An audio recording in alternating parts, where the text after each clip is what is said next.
For us today, it is hard to imagine or recall how different the world was in January of 1937.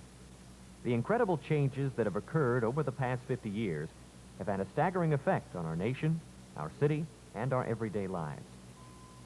50 years ago, the center of world power and interest was Europe, where there was only one Germany.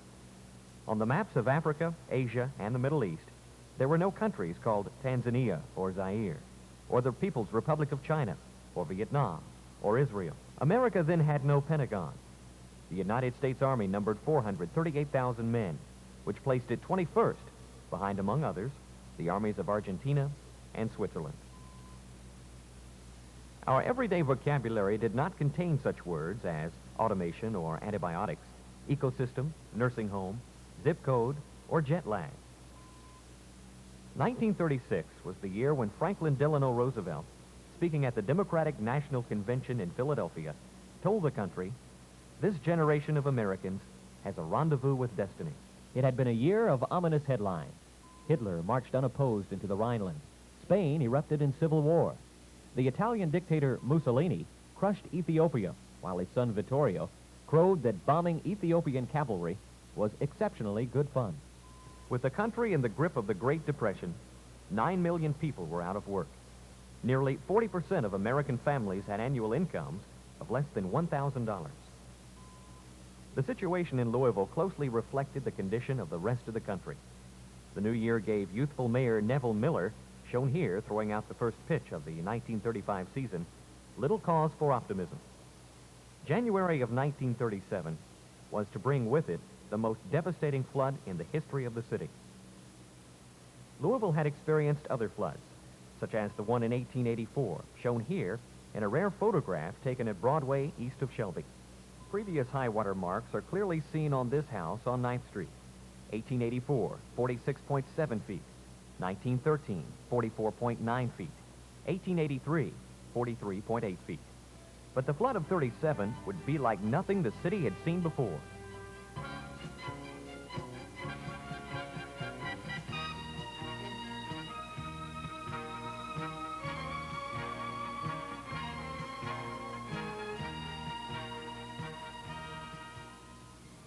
Life magazine stated that the flood of 1937 was the worst ever to strike America, and that Louisville was the worst hit of any city in the river's path. Time magazine called Louisville the hardest hit and saddest city of all. Their headline read, "Catastrophe, Hell and High Water." When the river finally crested, 40% of the residential area had been inundated, as shown by the highlighted areas on this map. In early January, heavy rains and snows had plagued the entire Ohio Valley. Pittsburgh, Pennsylvania, January 14th. U.S. Weather Bureau report. River rising. Forecast rain. Parkersburg, West Virginia, January 16th. Flood warning to all downriver towns. River at 29 feet. Rising. Portsmouth, Ohio, January 18th. Flood warning. River backing up into sewers behind seawall. Cincinnati, Ohio, January 19th. U.S. weather report. Forecast for tomorrow for Ohio Valley. Rain. River 57 feet. Rising. Wind. On Thursday, January 14th, 2.3 inches of rain fell in Louisville, and storm sewers, already filled with heavy, wet snow, began to back up. The next day, January 15th, the Courier-Journal issued a prediction of a moderate flood expected in another 3 or 4 days. By Saturday, January 16th, the river had pushed above the flood stage of 28 feet and continued a rise of 0.2 of a foot per hour. Portland and Shippingport were immediately affected, but with meteorologist J.L. Kindle's prediction of a crest by Sunday, just 2.5 feet above flood stage, there seemed to be little cause for alarm. On Sunday, January 17th, the river did temporarily halt its rise at 29.9 feet. But the potential for further difficulty was created by more heavy rain above Cincinnati. At this point, the rising backwater had closed 4th, 5th, and 6th Streets, as well as low areas on River Road. However, daily life was not yet severely interrupted. On January 18th, lock officials predicted a gradual decline in the river level. This optimism was based on the hope that rain to the north would not greatly affect this city. Tuesday, January 19th, the Weather Bureau predicted that the Ohio would crest at 37 feet by Friday night. On Wednesday, January 20th, the Ohio River was swirling in flood stage from the Mississippi to its uppermost reaches. Rising. Wind north. Louisville, Kentucky, January 20th. This is WHAS, owned and operated by the Louisville Courier-Journal and the Louisville Times. The time is exactly 3:15 p.m. We have been asked to broadcast the following announcement. Warning to all river lowland dwellers. Already above flood stage, the river is expected to go at least 2 feet higher by morning. If your home is anywhere near the rising water, make plans to leave it at once. Evacuation of the Point began with the removal of 55 families. People in Shippingport and lowland areas skirting the west end either moved out or took refuge on second floors. Flood stage reached 35.3 feet. The water spread further when 3 more inches of rain fell on January 21st. At this point, Central Station had to be abandoned, and at 11 p.m., Mayor Miller, broadcasting over WHAS, asked the city to prepare to face what could be the worst flood in its history. City trucks and crews were put on 24-hour call to help remove families from their endangered homes. By Friday, January 22nd, the Weather Bureau was predicting a record-breaking flood that would crest at 47 feet. Rising water was expected to cut electricity to the barest minimum as hard-pressed crews struggled to maintain their equipment. On that same afternoon, 4th Street theaters completed their movies underway and then went dark. Many patrolmen had now been on duty for the greater part of the past 2 days. Their endless duties included assisting the various members of washed-out families, keeping families together, and relaying up-to-date information on the situation as a whole. Beargrass Creek overflowed its banks and flooded Broadway, which then made it necessary to close that street also. Greyhound Bus Line reported their entire southern system paralyzed.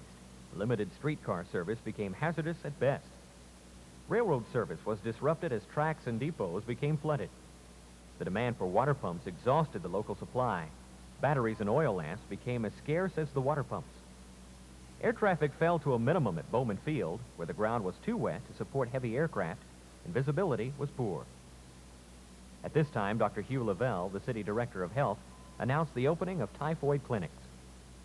Churches and other shelters which prepared to receive refugees were filled as fast as they could be opened.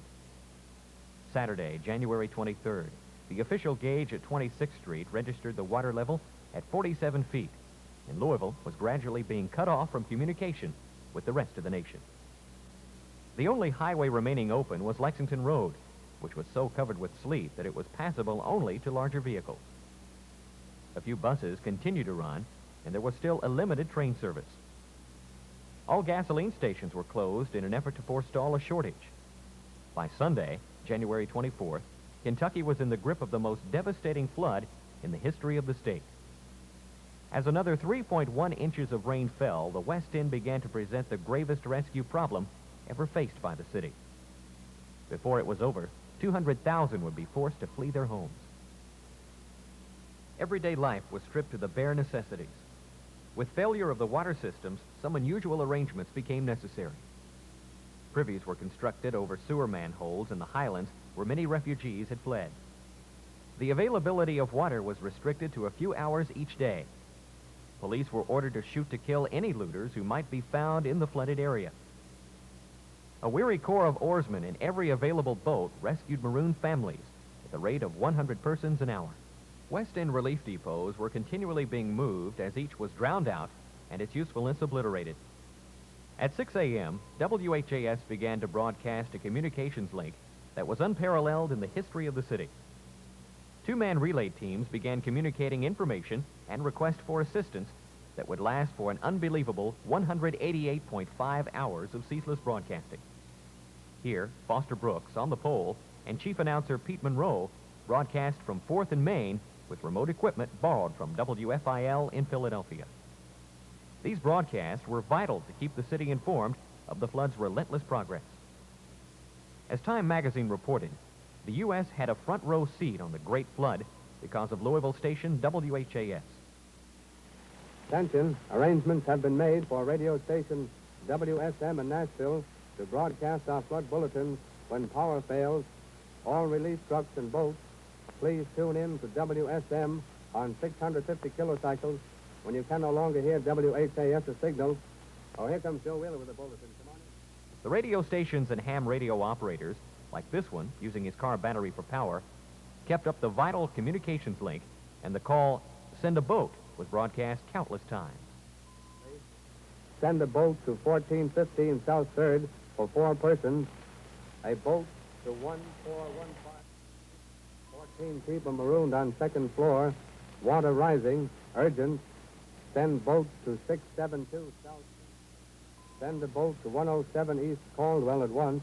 People on roof crying for help. Urgent.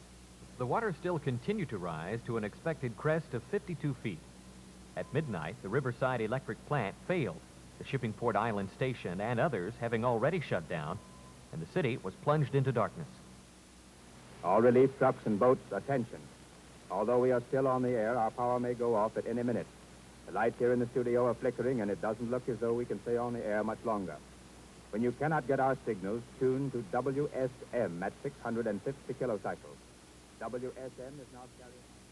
Monday, January 25th, the first flood edition of the Courier-Journal in Louisville Times was published at the Shelby News and the Sentinel in Shelbyville. Publication would later move to the Lexington Leader Plant in Lexington, Kentucky. President Roosevelt assured Mayor Miller that the nation's resources would be placed at the city's disposal. Spontaneous offers from cities around the country promised help within 24 hours.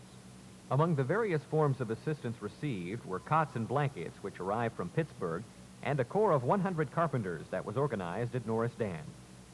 A supply of storage batteries for hospitals came from International Harvester in Chicago.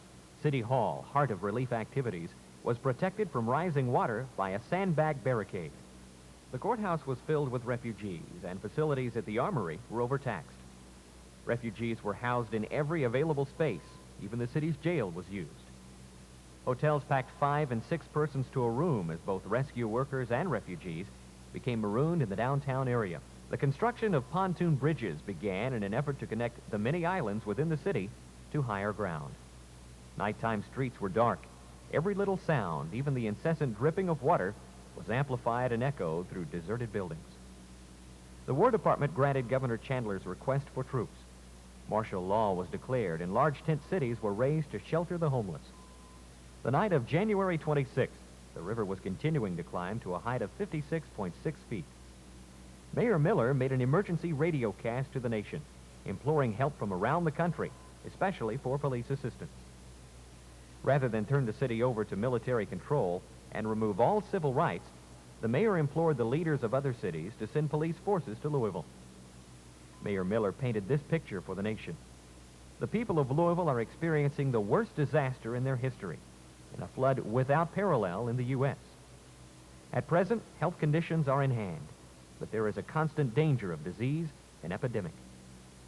Most of the sewage disposal system is rendered ineffective due to flood conditions. Transportation is severely impaired. The railroad systems into Louisville are paralyzed. All public transportation into the city has been cut off. All automobile roads in the city are blocked. Louisville's electric system has been completely out of commission since last Sunday. And the mayor concluded, this statement of the Louisville condition is conservative. The country responded further with help from many sections. Police forces arrived from both Philadelphia and Boston. A crew of 9 Gloucester fishermen with 4 deep-sea dories arrived to man a boat station at Barrett and Broadway. Refugees were moved to LaGrange and Crescent Hill as water continued to rise. Hundreds left Louisville by train to seek temporary refuge in central Indiana. Attention, Salem, Indiana and Bedford, Indiana. Attention, Salem, Indiana and Bedford, Indiana.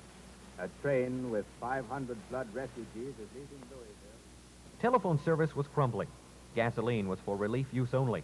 The location and distribution of food staples became a primary concern.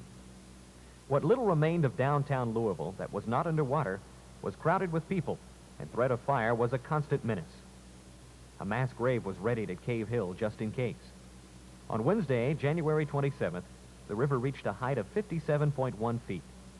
The uncertainty that came with crippled lines of communication led to rumors of disastrous proportions. In Indiana, the Bloomington Evening World headlined, "Louisville spends night of terror. Fire, disease, ravaged city." Officials acted quickly to discredit such debilitating untruth, and the mayor's committee on morale was formed to help build and spread a spirit of optimism. Despite the ever-present possibility of shortages, an adequate supply of food and medicine was maintained. Here's the house that blonde babe's in. Yeah, give her a two. There she is at the window. Hi, babe. Hi, old sailor. Need any groceries today? You got any butter? Butter? Say, I ain't seen butter for a week. Well, neither have I. No harm in asking, though, is there? Got a load of canned beans here. Well, that's better than nothing, I guess. Catch. Call. Here's another. Hey. Say, you doing anything tonight? No, just hanging around. How's about a movie? Sure, you find the movie. I'll go with you. It's a date if I can find the movie. So long. So long. See you next trip. And bring some butter with you. Sure. Water continued to be rationed with pumping daily for 2 one-hour periods only. Phone service was supplied to most exchanges on an emergency basis. Evacuation continued at such an accelerated pace that on one day alone, 3,500 people crossed the pontoon bridge. All right, keep in line. 10 feet apart. Break your step. Well, then we got to break our step off.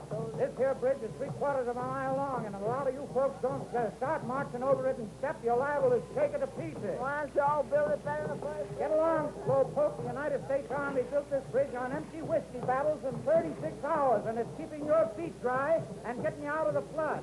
What more do you want? The Golden Gate Bridge tied up? Everyone worked together, generally finding that they could best help themselves by helping someone else.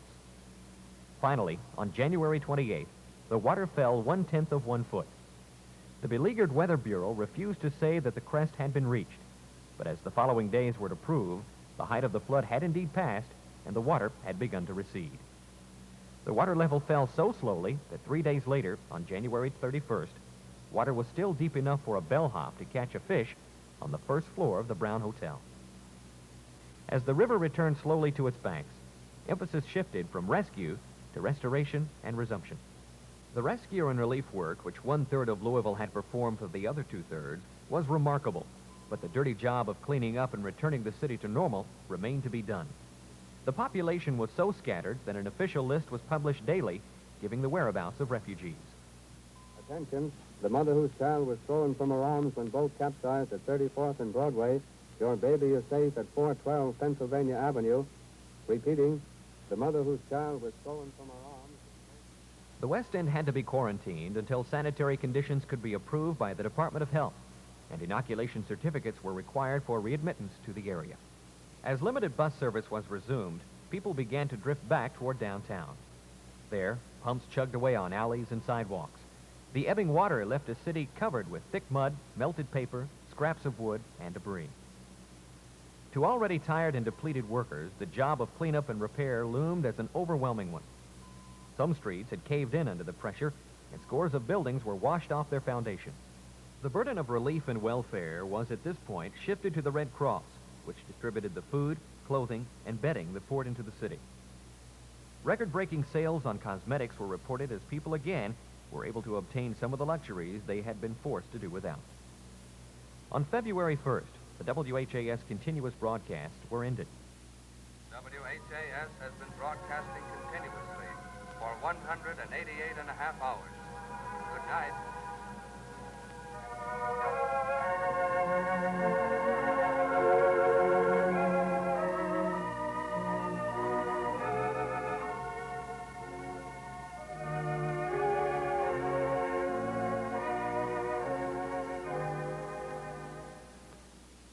Throughout the disaster, radio had been the commanding general of the flooded area.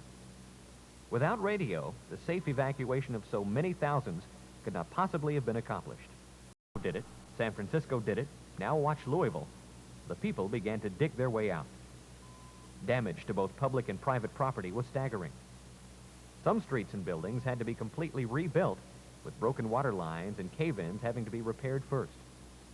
Mayor Miller was exemplary in his handling of the crisis. His morale program successfully converted popular emotion into efficient energy.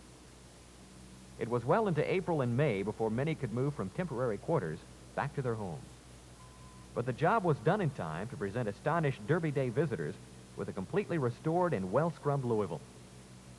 Today, a look backward finds a lot of good things that came out of the flood. A flood wall and new sewers, for instance. There was also a unifying community spirit that produced friendships lasting over the years. And among the hundreds of thousands of people who got caught up in the flood are many who will tell you, if pressed, that although they never want to go through that again, they are more than a little proud of the fact that they were there when it happened. In 1938, FDR himself dropped by to congratulate the city on its well-done and successful efforts. In Louisville history, all that had gone before and all that would follow now had a new dividing point, the 37 flood. The flood can be viewed as a study in many areas: politics, sociology, theology, medicine, civil rights. But most of all, it is a study of people, their endurance, their will, and their spirit.